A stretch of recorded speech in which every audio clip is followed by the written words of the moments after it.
Hello everyone, Ms Chanelle here, language success coach, and it's been a while since I have been on doing any lives or anything like that. Finally, the 2024 exam season is over, and we're actually going to be looking at the 2025 exam season. And this series that I'm doing now is focusing on helping students get prepared for the new exam season. All right. So, what I want to look at tonight, right now, would be mistakes in grammar that I've noticed that have occurred for the CSEC exam. Now, if you've heard me speak before, you know that I normally talk about information from CXC, information from the syllabus. What I'm doing this time is giving you my observations based on the work I've seen students give me over the last nearly 8 years. Okay, so first off, you've got to know what grammar is, right? Grammar is something that's very, very, very technical. All right, I'm actually not going to be super technical or focus on very super technical issues in grammar. I'm going to focus on basic issues that you can recognize and begin correcting. All right, so whether you're going to write in 2025 or even if you're going to write in 2026, or even if you're someone you've already written the exam and let's say your Cape level, university level, after post university level, and you are still thinking about how do I improve my writing, these are some very basic considerations that can actually help you as well. All right, so I'm going to give you the very first one, which, you know, interesting enough, is tenses. All right, knowing the tenses and sticking with the tenses, it's something that I've seen as an error. All right, so when I say tenses, tenses in grammar actually refer to time. So this would be past tense, simple past tense, simple present tense. Now, there are other tenses in English, but I'm just going to focus on simple past tense and simple present tense for you all because these are the ones that you're going to use most commonly, and these are the ones that give trouble. All right, now let's say we're looking at past tense. Past tense, typically if it's a regular verb, you're going to have an ed ending, right? We don't always have regular verbs, but most cases this is the one with the ed ending, right? Sometimes I've seen work in which a student is obviously in the past tense and not giving me that ed ending or any past tense verb, and sometimes that will happen because those of us here in the Caribbean, when we're speaking of Creole grammar, yes, I said Creole grammar, Creole has a grammar. Creole grammar does not really favor that ed past tense ending. So most of us, we're not used to speaking like that, and it translates into writing. So you have to kind of remind yourself in your writing, if you're using past tense, that you have that ed ending. Very, very, very important. So you've got to know also when to use past tense, past actions, and when to use present tense. Normally present actions, and I would also say things that are factual, very truthful. Okay, something that I see as an error when it comes to tense usage is consistently using the tenses. When I say consistently, you're writing, let's say, a story. Most times I advise my learners to write their narratives in past tense because it's sometimes a bit easier, especially with exam conditions. And you have past tense, present, past, present, past. So it's like stick with one. And what happens if you're that inconsistent, in most cases, it's really not going to be, it may actually confuse the reader of the story if you're that inconsistent with the tense. It may actually be really confusing. So you want to make sure that you're consistently using the tense. Under tenses as well, I would also include agreement of subject and verb. Again, this is another issue which, because of our Creole linguistic legacy, we may have some issues with it, but you really need to make sure that you know that you're matching your noun or your pronoun with the correct form of the verb.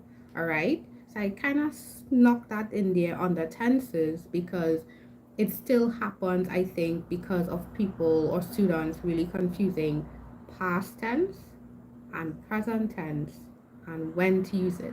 I've actually had a student when I did this in class previous year, because I now start my classes for English doing reviewing present tense, and they said, "Oh, this is primary school stuff." It's primary school stuff. But if you don't use it, it's no longer habitual for you and you make the error. All right, because I have seen that error, and I'll go on to other little things that I've come across that would probably lead you to make that particular type of error, right? So you'll understand it when I get it, right? So again, tenses, you've got to be mindful of usage of past tense and present tense. And you can even Google, if you don't have a textbook, you can even Google how to form past tense in English, how to form present tense in English, and it's going to help you on a very technical level. Because again, please be reminded that grammar is very technical. That's why most of us don't like grammar. I like grammar because I love language on a technical level. If you like all the grammar and stuff, maybe you like language on a technical level. But if you don't feel despondent, because that's actually very normal, okay? That's actually normal. All right, so I'm going to go on to the second area, the second grammatical area in which I have found errors may happen. All right, sometimes these errors happen because of the proliferation of social media. Social media has a different type of, let's say, punctuation. There are certain things you can break the rules for on social media, and it's okay there in that context. But when you're preparing for exams or you're writing academically, not just in English, in any subject where you're writing, you need punctuation. And if you don't follow the formal punctuation rules, you're also going to give rise to some sort of confusion, right? When an examiner or a teacher is trying to really decode or discern what you've actually written. So first off, capitalization. First off, we start a sentence. You know, that first letter of that first word in that new sentence has to have a capital letter. All right. I've actually come across, I'll interject it here. I've actually come across some students who don't know where their sentences end. Um, I think of that in my head as a punctuation issue, just for students to better understand it. It's a bit more complex than that, but um, wherever your full stop goes as well, don't forget about full stop. So we've got capitalization one. I'm going back to that. Capitalization, we start a new sentence, a full stop, then bam, capital letter, we continue with the word. We need to have that. Proper nouns, right, need to have capital letters. The first letter is capitalized in the English language. All right, so the names of people, places, thing. I always tell students, let's play boy, girl, animal, place, thing, especially primary level ones. That's where you're going to get your capitalization. That's where you're going to get, that's where you're going to find the understand proper nouns so that you can go ahead and capitalize these things and ensure that it's in your work. So to be a bit more complex, names of countries, names of continents, names of seas, names of companies, all these things should be capitalized in your work. So if you're writing a short story and we've got the couple, it's Tess and Tony. Tess, capital T. Tony, capital T. They're going to a restaurant to celebrate their anniversary. The name of the restaurant is Fancy Taste. Capital F, fancy. Capital T, taste. And yes, I know some of you will say, oh, but there are places where they don't capitalize it. For the sake of the exam, capitalize it, okay? For the sake of the exam, those are the rules we have to work with. I normally hate to take away marks or reduce marks because of punctuation. It's really heartbreaking because sometimes I have students write really good work, but the punctuation is so bad or bad enough that I actually have to lower the score. For me, it's not a necessary way. You shouldn't be losing marks that way because it's such an easy fix. So we've got capitalization, we've got full stops, you've got to know when to use question marks, you've got to know when to use exclamation marks if you're going to use any. But a really big um, rule or series of rules that gets broken when it comes to punctuation will be the use of direct speech. A lot of you, when it comes to, let me not say a lot of you, I'm not going to say a lot of you because I don't know how you guys write here, but based on the work that I have managed to correct, I have a lot of students when it comes to narrative and they're putting in their dialogue, they're kind of confused about where quotation marks go. It's kind of sad, right? It's kind of sad. So some students are trying to put in their nice, lovely, long pieces of dialogue in that short story, and the quotation mark is either non-existent in the wrong place, or they don't even have the quotations. It's like a dash, an M dash maybe, or a colon, right? Now, when I draft my work, when I write, I'm draft, I might colon, I might put a dash, but that's not actual punctuation in English, all right? Standard English punctuation. So you have to correct that in the exam. And I'm going to talk about correcting those things in a bit because in many cases, just as I said, punctuation errors are teeny slight little errors. They're really little errors. All right, you don't need to be losing marks over these teeny little errors. All right. Then we've got, I would say, the third biggest issue that I've come across. My observations, yet again, my observations, not CXC's feedback, but my observations. Understanding parts of speech.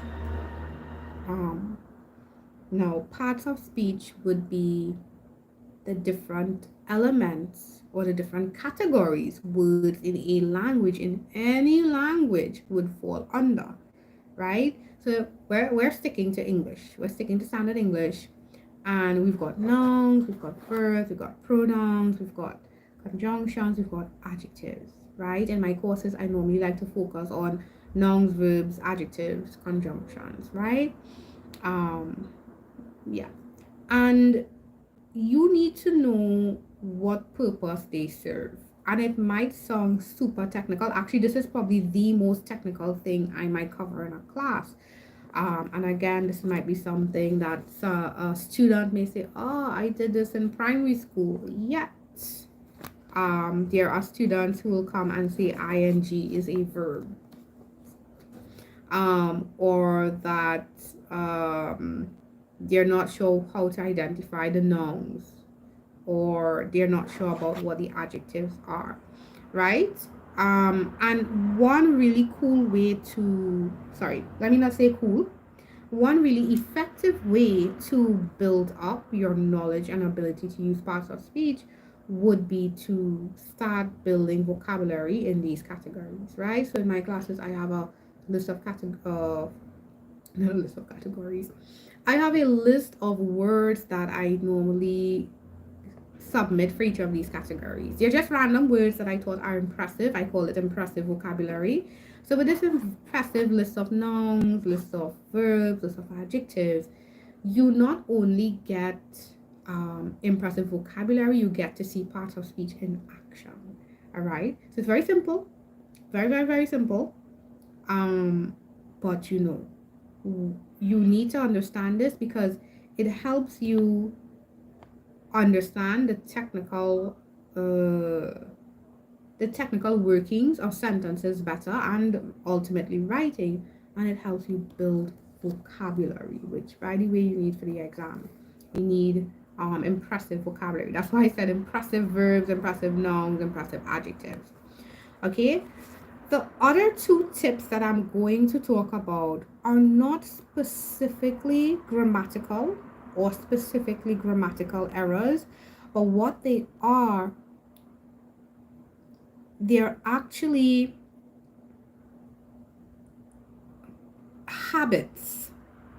They're actually habits that many students don't acquire, and then it leads to grammatical errors. So the first two I gave you were very technical ones: tenses, knowledge of tenses, usage of tenses in English, punctuation in English, parts of speech in English. These last two are just plain habits. Like I said, I'm not going to be very technical. I could be even more technical than this, but to me, I don't think that's super fair. I think being even more technical is for me to know, right? You need to know how to express yourself. The point of the English language exam is to be able to decode, sorry, let me correct that word. It's so that you're able to understand written communication and so that you can express yourself in written communication, specifically written communication. And in most of the questions, you're looking at formal written communication or something that may be a bit more formal, definitely a lot more academic, right? So bearing that in mind, this is where I think technically you need to focus on, especially if you're self-studying, you're looking at tenses, punctuation, parts of speech. Nice, beautiful. Here are the habits that I really want you to acquire. Habit number one, which is the fourth issue or the fourth error that comes up in terms of grammar: lack of proofreading. This is so funny because I have marked, sorry, funny, you wouldn't be laughing if you get low marks, right? But it's very ironic that by ignoring that age-old advice of go over your work, look over your work, right? You know, teachers say that look over your work. That look over your work is a stage of the writing process. It is one of the steps in the writing process. It's the proofreading process, right? When you proofread, you don't only check for content, meaning, did I put the correct answer? You also check for language errors, the grammar, the tenses, the punctuation, the parts of speech, and use the right vocabulary in the right place. That's what you look at there. So what we have is a lot of students who don't proofread or who have not practiced enough to leave time for proofreading. It's really important. I have had students, when I mark their work, I have to be like, hey, I know you did this in a rush because I am seeing these errors that you don't normally commit these errors. However, what you give me is what I get, and that's what I have to mark, and that's how you are going to be assessed based on what you submit. Do you understand? So you need to work on being able to brainstorm, plan, write, and proofread in exam time. Really important. Okay, so that's my fourth mistake. The fourth mistake that I see students make that lead to grammatical errors. Last one, and this one, many people may not like it. I've kind of alluded to it already, but as I said before, the purpose of this exam is so that students who we want to be more learners are able to understand written expression and express themselves in writing. What happens is if you don't practice writing, which is one of the four language skills, there are four language skills, and one of them is writing.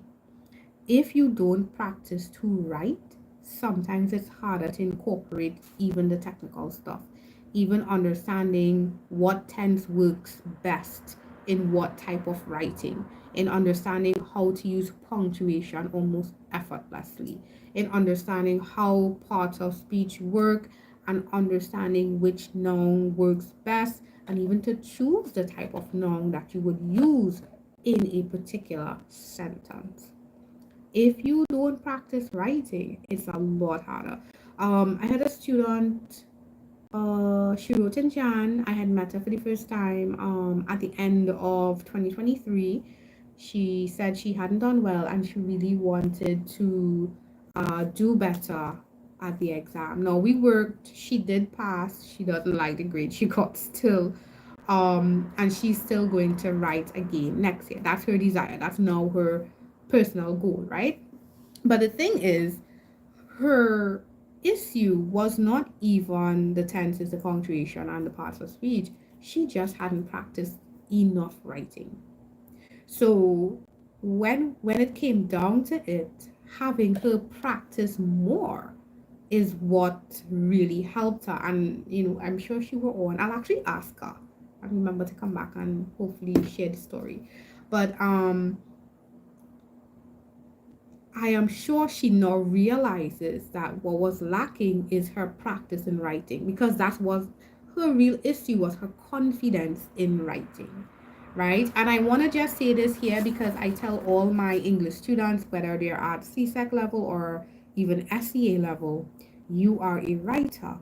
And I think for whatever reason, the word writer has this kind of glory attached to it. We think writer and we think of an author of a novel. And yes, authors of novels are writers. But if you can pick up a pen, get paper, and you can express yourself, right?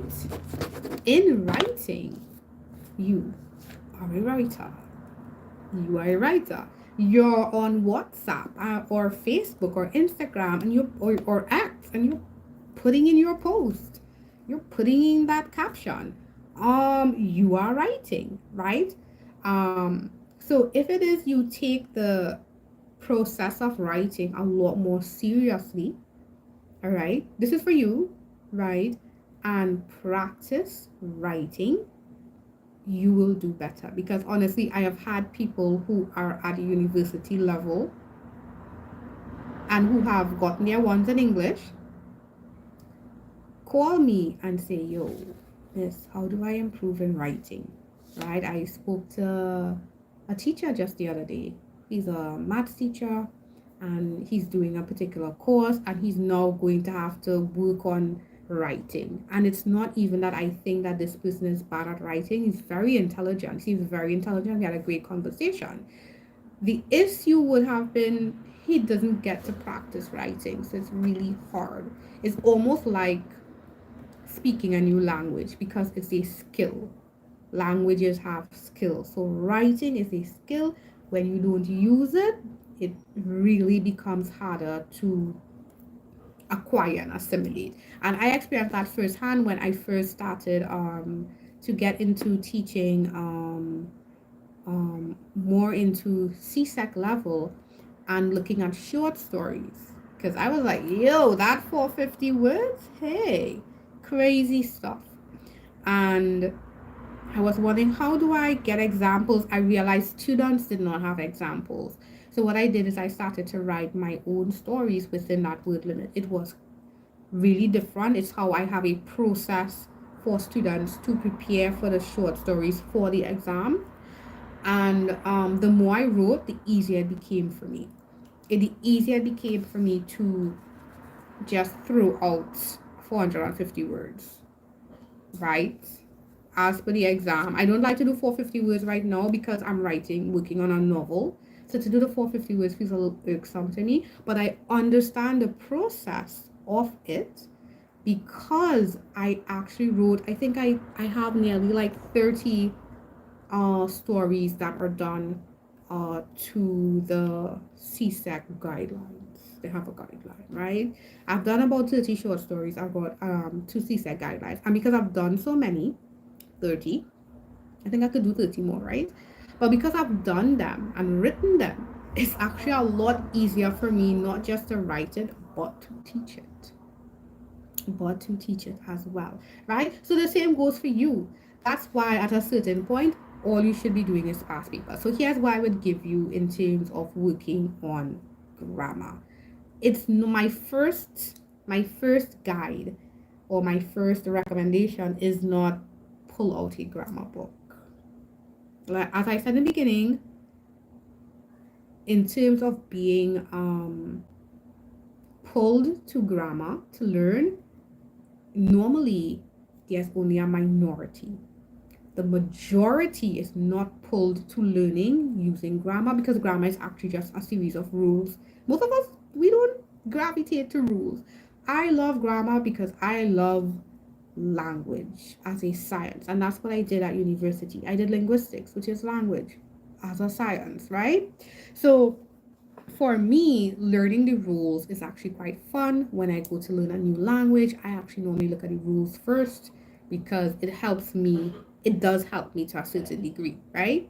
What you need to do is not necessarily entirely ignore a grammar book, but what I would recommend as your first new habit is to start writing. So you have two options to start writing. Option number one, past papers. Past paper type questions. It doesn't have to be the actual past papers, but whatever those questions that you normally get for the exam, the summary and the short story and the argumentative. I think in particular argumentative and short story. Just start writing. So that's option one. Write by working on exam-based questions. Here's option two in terms of a recommendation. Work on journal entries. Journal entries is all about self-expression. This is not for anyone to correct, all right?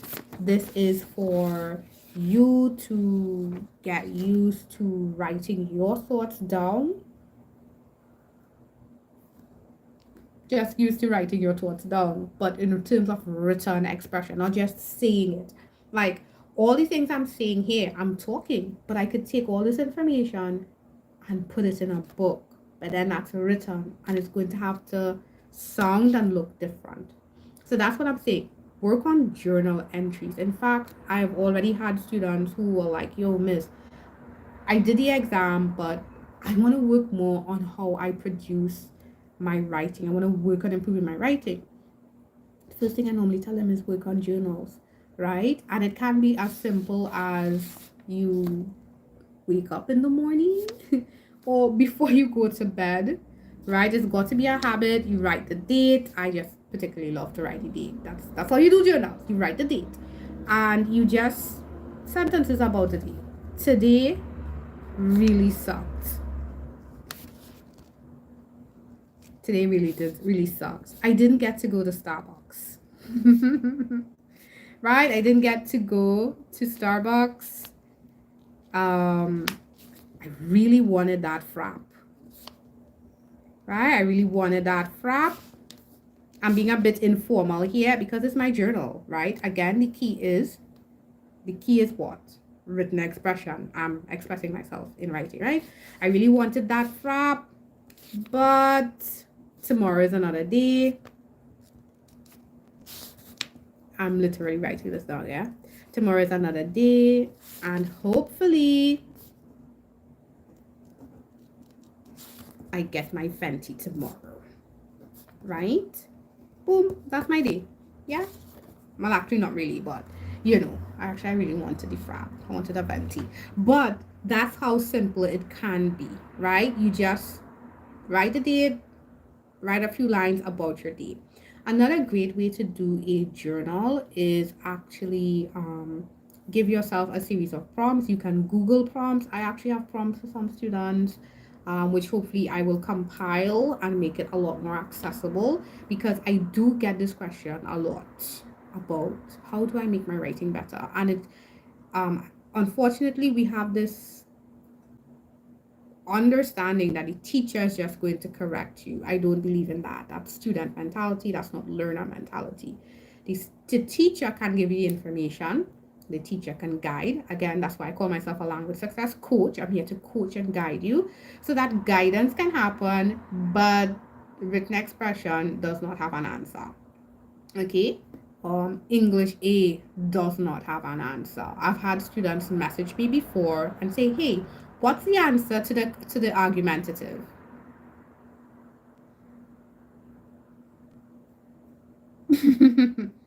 What do you mean, what's the answer to the argumentative? I have to read your work and then I can know what the answer is, right? Even to a short story. So, for example, I'm doing short story work with primary school, and you'll be like, "Oh, Miss, you talk about primary school, I have nothing to do with me." Same process, so you can stick around, right? It's the exact same process. So, no, don't run anywhere. So I'm doing work with them, and we all have the same prompt. It's Linda, who's a neighbor. Um, she heard that her neighbor, who's an old scientist, has a secret project. She decides to break into the man's house. Right? What's the answer to that question then? What's the answer? Now, there's actually a range of answers. All right. So each of the students I'm working with this on the weekends, it's three of them. They each thought Linda was weird. They're like, "Yo, you just break into the man's house?" So they thought it was weird. The difference is one person is going to have Linda survive at the end, because I think it wasn't.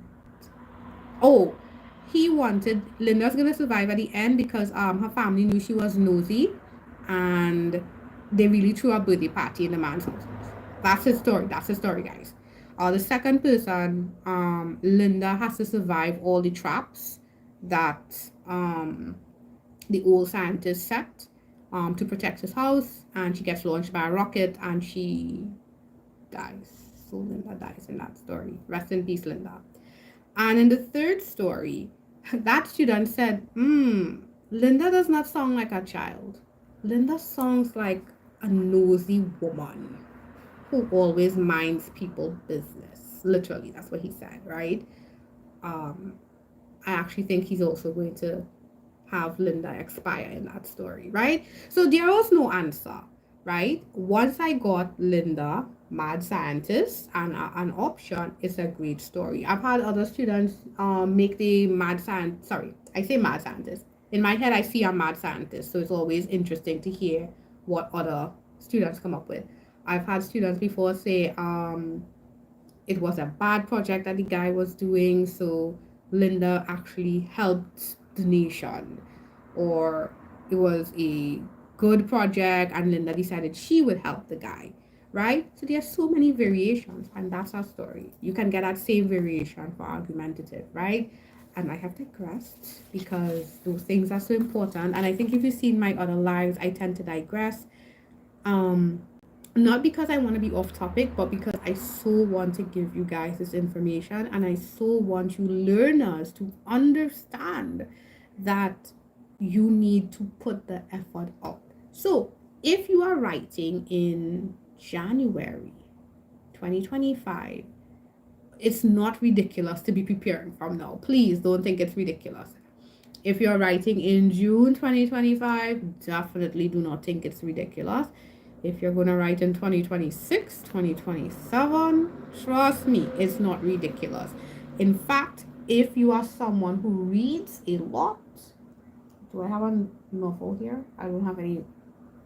Actually, I've got a ton of novels on my desk, but I can't reach them. If you're someone who reads a lot, it also is going to help you.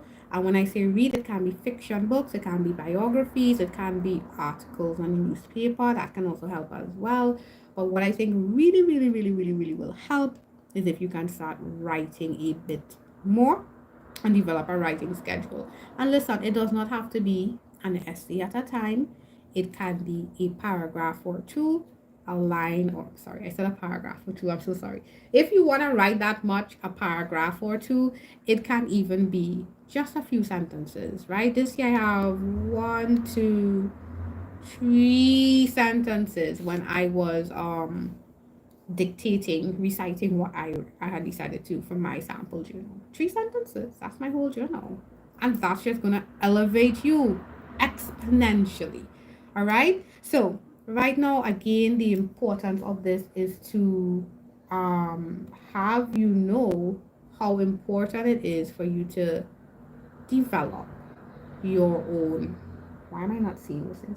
Develop your own focus. For those of you who are interested in sessions with me, those sessions are ongoing. Mondays is English. I also teach Spanish for CSEC, and those are on Tuesdays. And I've made some lovely changes to the course where I get to focus more on feedback at a much better price, and I've kind of opened up class options, right? So if you come back probably by tomorrow, it'll be updated in the video in terms of how to look at the registration links. And if you go to my social media, I think that's already in the bio, in the description area, sorry. You will see the links to my social media, and in terms of the, I think, the cost, and where you can see the different courses and programs to prep for next year. Those things are already up, especially on my Facebook. I say they're definitely up. All right. So again, these are the things that you need to look at in terms of grammar, your tenses, consistent use, past or present, agreement, subject, and verb, doing what tense to use in terms of the type of writing you're doing or what you want to express. Then we've got punctuation, capitalization in terms of punctuation, using your full stops in the correct place, um, um, quotation marks for direct speech, being well done. Yes, we need that as well. Then the third is parts of speech. Okay, you need to know what are nouns, verbs, adjectives, pronouns. We need to know what those look like, and we need to identify the best option of those to use. All right. Do I say man? Do I say male? Do I say teenager? Which one best? That would help you reduce your errors as well. One, you should definitely read your work. Go back to your work, look and proofread it. Very important. And the second habit is to write as much as possible on your own. And when I say as much as possible, I don't mean quantity of writing, I mean frequency of writing. Try to write every day, 2 to 3 lines. I think I at this point in time, I definitely write every day. I express myself in some way, shape, or form every day. If I'm not working on the manual for English, yes, I'm working on a textbook for English and Spanish. If I'm not working on the textbook, I'm either writing to communicate to you all here, or I'm working on my fictional work. So I'm always writing. So it's very easy for me. It's very easy for me to jump into even this call or even a class or even to a question because I spend so much time working on my writing, right? So that's the hack. That's the biggest cheat code ever. Writing, frequency of writing is really going to get you to improve in terms of your work. Again, please don't forget that language is just a skill. The more you do it, the more you practice it, the better you can get at it. I feel like I've been doing this for the entire video. I apologize if it looks threatening. That's not the aim, but I'm really emphatic about this. Yeah. So I'm gonna end now. If you need to contact me, my social media is there. If you have any questions, comment below. I will leave saying this. This is something I normally give learners to say, and I'm gonna start ending my videos and my lives with this now. It's a very simple mantra to help you focus and succeed. It is, I am succeeding, I am successful, I know myself, I love myself. As always, this information is sent to you with success and in love. You all take care. Bye bye.